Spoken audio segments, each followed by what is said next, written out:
بعد فأعوذ بالله من الشيطان الرجيم. بسم الله الرحمن الرحيم.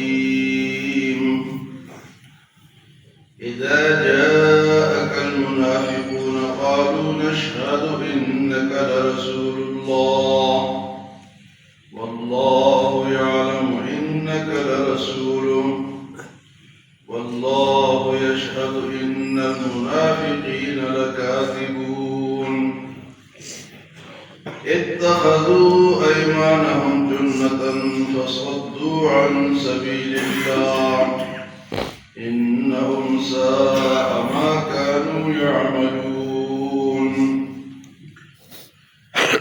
ذلك بأنهم آمنوا ثم كفروا فطبع على قلوبهم فهم لا يفقهون.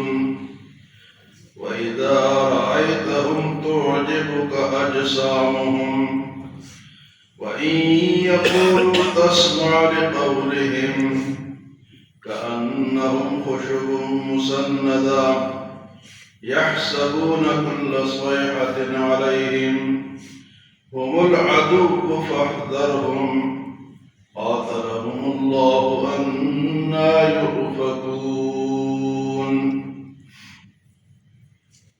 اس سورت کا نام سورت المنافقون ہے. اس میں منافقوں کا ذکر ہے. ابھی جو ہم نے نماز میں تلاوت کی ہے سورہ بقرہ، اس میں بھی منافقین کا ذکر ہے. سورہ توبہ میں ہے، کئی مقامات پہ اللہ پاک نے منافقین کا ذکر فرمایا. اسلامی اصطلاحات جو ہے وہ ہیں کہ ایک ہے کافر. کافر اسے کہتے ہیں جو انکار کرتا ہے، نہ آخرت کو مانتا ہے، نہ اللہ کو مانتا ہے، نہ رسول کو مانتا ہے، نہ قرآن کو مانتا ہے، اس کو کہتے ہیں کافر. اور ایک ہوتا ہے مشرک. اب یہ مشرک کون ہے؟ یہ اصل میں مسلمان ہے لیکن اللہ کے ساتھ شرک بھی کرتا ہے، وہ مشرک ہو جاتا ہے. اللہ تو اکیلے ہے، اس کے ساتھ کسی کو بھی شریک کریں گے تو وہ قابل قبول نہیں. ایک ہے ملحد، الحاد کرتا ہے. الحاد کسے کہتے ہیں؟ کہ قرآن حدیث کی منمانی تشریح کرنا، اپنی مرضی سے تشریح کرنا. اس طرح اس دور میں غامدی ہے، مرزا انجینئر کا جو گرفتار ہو چکا ہے، اور پچھلے دور میں پنجاب میں ایک شخص گزرے جس کا نام پرویز تھا، اس کے ماننے والے پرویزی کہلاتے ہیں. وہ بھی ملحد تھا. وہ کہتے ہیں نماز جو ہے یہ اٹھک بیٹھک نہیں ہے، بس دعا کر لو نماز ہوگی. اور قرآن کو کہتا تھا کہ یہ قانون ہے. کئی اس کی باتیں ہیں. منکر حدیث بھی تھا، اس کو ملحد کہتے ہیں. اور ایک ہے منافق. منافق کسے کہتے ہیں جی؟ حضور صلی اللہ علیہ وسلم کے دور میں تو دو قسم کے منافقین تھے، آج کل ایک قسم کی ہے. وہ اس دور میں ایک اعتقادی منافق تھا اور ایک آج بھی اعتقادی منافق ہے، لیکن ہم ان کو پہچان نہیں سکتے یا ہم ان پہ فٹ نہیں کر سکتے ہیں کہ تو کیونکہ اللہ کے حضور صلی اللہ علیہ وسلم کے دور میں تو اللہ بتا دیتے تھے کہ یہ منافق، تو پتہ چل جاتا تھا. آج کون بتائے گا؟ آج بتانا مشکل ہے، لیکن ہے بے شمار. تو منافق دو قسم کے، ایک ہے اعتقادی منافق اور ایک ہے عملی منافق. اعتقادی منافق وہ ہے جو اوپر سے تو مسلمان ہے لیکن اندر سے کفر بھرا ہوا ہے. آج کل بھی بے شمار لوگ ہیں ان کے غلط عقیدے ہیں، غلط نظریات ہیں اور نام مسلمانوں کا استعمال کرتے. بڑی بڑے ملک جو اعتقادی منافق ہیں، لیکن ان کی پہچان اس دور میں اس لیے نہیں ہو سکتی کہ حضور صلی اللہ علیہ وسلم کے دور میں تو اللہ وحی بھیج دیتا تھا کہ فلاں فلاں منافق. اب تو وحی کا سلسلہ بند. تو ایک ہے عملی منافق، یعنی اس کا کام منافق ہو جیسا ہے، وہ تو ہمارے اندر بے شمار ہے. دوسرا بندہ ہے، وہ کیا ہے کہ اس کی کچھ نشانیاں ہیں۔ منافق عملی وہ ہے جو منافق کو جیسا عمل کرتا ہے، جب بات کرے جھوٹ بولے، جب بات کرے، پہلی نشانی ہے۔ دوسری نشانی ہے کہ اس کے پاس امانت رکھو تو وہ اس میں خیانت۔ تیسری نشانی اس کی یہ ہے کہ جب بھی لڑائی ہو وہ گالیاں نکالتا ہے۔ کیا کرتا ہے؟ گالیاں بولتا ہے، جھوٹ بولتا ہے، خیانت کرتا ہے، گالیاں دیتا ہے۔ اور ایک چوتھی نشانی اس کی یہ ہے کہ جب وعدہ کرتا ہے تو پورا نہیں کرتا، اذا وعد اخلف۔ یہ عملی منافق، یہ صورت منافقون ہے۔ حضور صلی اللہ علیہ وسلم ایک جہاد پر ایک جگہ گئے، بنی مصطلق، وہ لڑائی کے لیے تیاری کرے تو آپ کیوں وہاں چلے گئے صحابہ۔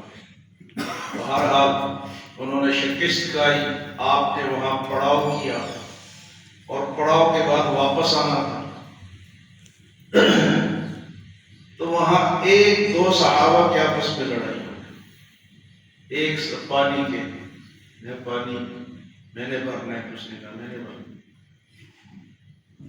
تو ایک صحابی جو تھا وہ مہاجر تھا، ہجرت کر کے مدینے، تو ایک انصاری تھا، تو آپس میں لڑائی ہو گئی، رفع دفع ہو گئی۔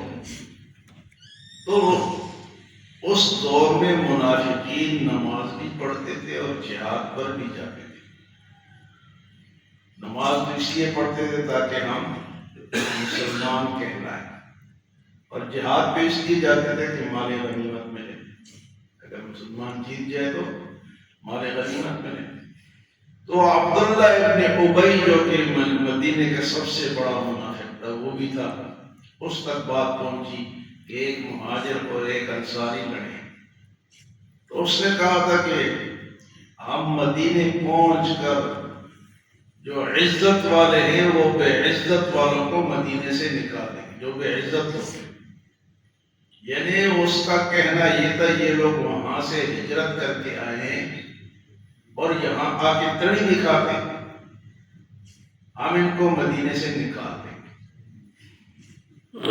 ایک صحابی حضرت زید بن ارقم رضی اللہ تعالیٰ عنہ، نوجوان صحابی تھے، انہوں نے یہ باتیں سنی تو انہوں نے اپنے چچا کو بتائی، چچا نے حضور کو بتائی۔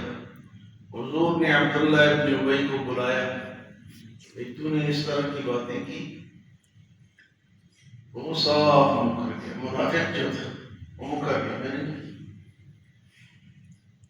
تو وہ جو صحابی تھے جنہوں نے بتایا تھا حضور کو یا اپنے چچا کو، ان کو چچا نے بھی اور حضور نے بھی کہا خامخواہ تم باتیں کرتے ہو، اس نے تو نہیں کی یہ بات۔ اب یہ صحابی انہوں نے تو باتیں سنی تھی، جھوٹ تو بول نہیں رہے تھے، اب یہ پریشان کہ یا اللہ کرے تو کیا کرے، میں نے تو خود سنی ہے، اب تو میں جھوٹا بن گیا۔ اس نے تو انکار کر دیا۔ تو کہتے ہیں کہ حضور صلی اللہ علیہ وسلم اور صحابہ جب واپس آ رہے تھے مدینے کی طرف تو یہ صورت نازل ہو گئی۔ آپ نے حضرت زید کو بلایا، ان کو خوشخبری سنائی کہ تو سچا ہے۔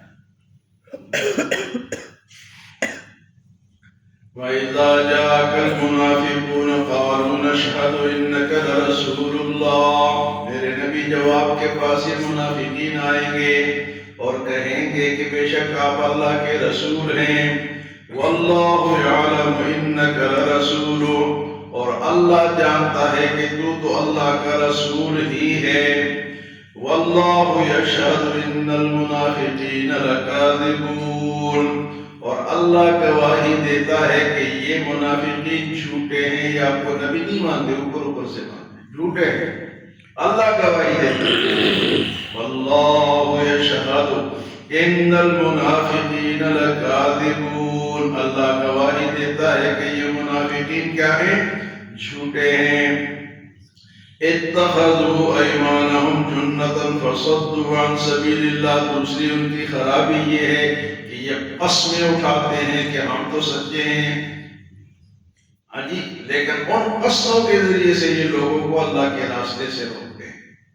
اتخذوا ایمانہم جنتا فصدوا، ایک آدمی اور کو قسمیں کھا رہا ہے، آپ کہتے ہیں سچ کہتا ہوں اتنی قسمیں اٹھا رہا ہے اور سچائی سے آپ کو روک رہا ہے، اچھے راستے سے روک رہا ہے، برے راستے کی طرف لے کے جا رہا ہے، تو یہ منافقین کا کام ہے۔ فرمایا کہ قسموں کو انہوں نے ڈھال بنایا ہوا ہے لوگوں کو اللہ کے راستے سے روکنے کے لیے۔ اتخذوا ایمانہم جنتا فصدوا عن سبیل اللہ انہم ساء ما کانوا یعملون، بہت برا ہے یہ عمل جو یہ کرتے ہیں کہ اللہ کے راستے سے لوگ روکتے ہیں اور قسمیں کھاتے ہیں کہ ہم تو بڑے سچے مسلمان ہیں۔ ذالک بأنہم آمنوا، یہ اس لیے ہے کہ یہ پہلے ایمان لائے ثم کفروا، پھر انہوں نے کفر اختیار کیا۔ شروع میں مسلمان ہو گئے لیکن بعد میں کافر بن گئے، تو جب کافر بنے فطبع علی قلوبہم فہم لا یفقہون، اللہ نے ان کے دلوں پر مہر لگا دی۔ جو اللہ سے دور ہوتا ہے اللہ کہتے ہو جا، اس کے دل کو کالا کر دیتے ہیں، وہ پھر ہدایت کی طرف آ ہی نہیں سکتا۔ یہ ہدایت بہت مہنگی چیز ہے، ہدایت بہت مہنگی چیز ہے۔ ہدایت کیوں کہ نماز کی ہر رکعت میں ہم کیا مانگتے ہیں؟ اہدنا الصراط المستقیم، کہ اللہ سیدھے راستہ دکھا دے، سیدھے راستے پہ چلا دے۔ یہ مانگنا پڑتا ہے، یہ کوشش کرنی پڑتی ہے۔ اگر دور ہٹو گے تو اللہ مہر کر دے گا، اور جب مہر ہو جائے، مہر کا مطلب ہے کہ دل کالا ہو جاتا ہے، وہ پھر اچھائی کو قبول نہیں کرتا۔ فرمایا ذالک بأنہم، اللہ ہم سب کو محفوظ رکھے۔ بعض ایسے ہمارے مسلمان بھائی ہوتے ہیں جو اسلام کے خلاف، دین کے خلاف، اچھائی کے خلاف، اچھے لوگوں کے خلاف بولتے رہتے ہیں، تو ایسے ڈرنا چاہیے کہ کہیں دل پہ مہر نہ لگ جائے، اور جب مہر لگے گی تو پھر کچھ کاتا پھرے گا، پھر وہ نیکی کے قریب نہیں آ سکتا، اسی طرح مر جائے گا۔ ذالک بأنہم آمنوا، اس لیے کہ پہلے ایمان لائے، ثم کفروا، پھر کافر بنے، وطبع علی قلوبہم، اللہ نے ان کے دلوں پہ مہر لگا دی، فہم لا یفقہون، بس وہ سمجھتے نہیں۔ جب مہر لگ جائے پھر بات اوپر سے گزر جاتی ہے اور سمجھ میں نہیں آتی۔ اللہ ہمیں ایسی حالت سے بچائے۔ اسلام بڑا سچا دین ہے، سچائی کے ساتھ حاصل ہوتا ہے۔ جو لوگ سچے ہوتے ہیں، جو مخلص ہوتے ہیں، اخلاص کے ساتھ وہ کام کرتے ہیں، اللہ انہیں کو قبول کرتا ہے۔ ہر ایرے نتھو پھیرے کو اللہ قبول، کیونکہ اللہ کو کسی کی ضرورت نہیں، وہ اللہ الصمد ہے، وہ بے پرواہ ذات ہے، اس کو کسی چیز کی کمی نہیں ہے کہ یہ میری ہیلپ کریں گے، میرے پاس آئیں گے، میری مدد کریں گے۔ وہ سب کی مدد کرتا ہے۔ اللہ ہمیں عمل اور سمجھ